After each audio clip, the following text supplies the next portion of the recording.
Guys, I am back for another wonderful video. This time it's going to be to discuss the differences between exclusive, concurrent, and reserved powers. I know that you are really excited to watch this video, and so I'm going to get right to it. Exclusive powers. The number one thing you need to know about exclusive powers is that those are the powers that are given just or exclusively to the federal government, to the national government. To me, these powers make the most sense out of any of them. If you read the list there, to maintain an army and a navy, to declare war, like no state's going to be able to declare war on somebody else. To coin money, it would be weird if all the states had different money that they were making. So the federal powers, the exclusive powers, tend to make sense.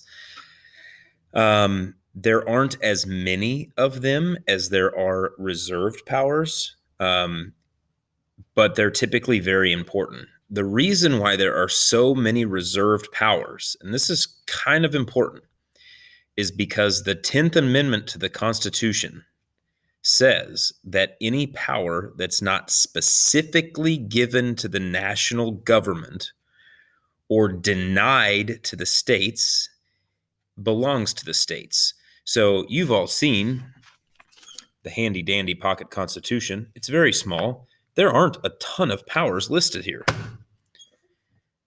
Because of that, there's a lot of powers that kind of go unstated, which means that they fall or are reserved for the states. So for instance, I listed a few there. Here, I'll move my lovely screen. Okay.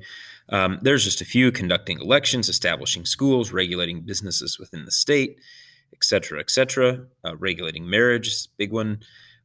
So needless to say, there are many state powers that are small enough that we wouldn't even necessarily think about them on a daily basis.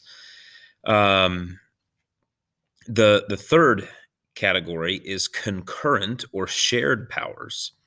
These are the powers that belong to both the national government and the state governments. So you have a couple of examples listed there. Enforcing laws. There are some laws that you could violate, and I hope you never do, but there are some laws that you could violate that are federal laws. Blowing up a mailbox would be a federal offense. Harboring terrorists, that would be a federal offense. But there are also many laws that are enforced at the local level, like speeding or stealing from Quick Trip. You just really got to have those taquitos. But whatever it might be, those are laws that are those are concurrent powers. Law enforcement is a concurrent power. Courts, if you break those laws, you will go to court at whatever level you commit the offense. If you commit a federal offense, you'll go to a federal court.